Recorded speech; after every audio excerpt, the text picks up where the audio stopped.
వంటలక latest promo.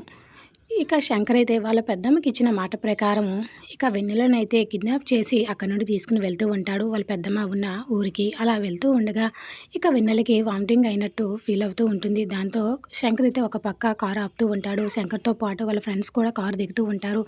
ఇక కిందకి దిగిన వెన్నెల అయితే వామిటింగ్ చేసుకుంటూ ఉంటుంది. దాంతో శంకర్ అయితే కారులో నుండి వాటర్ బాటిల్ తీసి వెన్నెలకి ఇస్తూ ఉంటే వెన్నెల అది తీసుకుని మౌత్ వాష్ అలాగే మొహం గట్ట కడుక్కుంటూ ఉంటుంది. పద ఇక వెళ్దాము అని శంకర్ అంటూ ఉంటాడు. లేదు అనేసి టాయిలెట్ వస్తుందని ఫింగర్తో చూపిస్తూ ఉంటుంది. ఇక అలా చూపించగానే సరే వెళ్ళు అని చెప్పి వాళ్ళ ఫ్రెండ్స్ని అయితే కారులో ఉండమని చెప్పి వెన్నెలని అయితే ఫాలో అవుతూ ఉంటాడు శంకర్.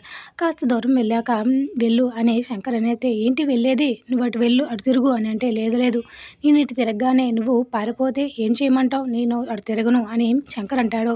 అటు తిరగకపోతే నేను ఎలా నా పని అయ్యేది, కాస్త కూడా నీకు బుద్ధి లేదా అనేసి వెన్నెల తిడుతూ ఉంటుంది. సరే నువ్వైతే తప్పించుకోకూడదు చెప్తున్నా, నా నుండి తప్పించుకోవడం అంత ఈజీ కాదు అని శంకర్ అంటే నేను ఎక్కడికి వెళ్ళలే బాబు వెళ్ళు అని అనడంతో సరే అనేసి ఇక శంకర్ అయితే ఆ అవతల వైపు తిరుగుతూ ఉంటాడు. దాంతో వెన్నెల ఇక ఇటు తిరగడు అని నిర్ధారించుకున్న తర్వాత వెన్నెల అయితే నిదానంగా సౌండ్ చేయకుండా అక్కడ నుండి ఇక తప్పించుకోవడానికి ప్రయత్నిస్తూ ఉంటుంది. ఎంతసేపటికి వెన్నెల నుండి ఎటువంటి రెస్పాండ్ రాకపోయేసరికి అయిపోయిందా అని శంకర్ అంటూ ఉంటాడు. వెన్నెల ఇటు మాట్లాడదు, ఏటి సౌండ్ రాదు, ఏంటి ఇంకా సౌండ్ రాలేదని నెమ్మదిగా తల తిప్పి చూసేసరికి అక్కడ ఎవరూ కనిపించదు. చుట్టూ చూస్తూ ఉంటాడు శంకర్ అయితే. అక్కడ దగ్గరలో ఎవరు కూడా లేకపోవడంతో అమ్మని ఇది తప్పించుకుంది అని తల పట్టుకుని ఇక కూర్చుంటాడు. ఇక వాళ్ళ ఫ్రెండ్స్ అందరూ కూడా వెన్నెలను వెతికే ప్రయత్నం చేస్తారు. మరి వెన్నెల దొరుకుతుందా?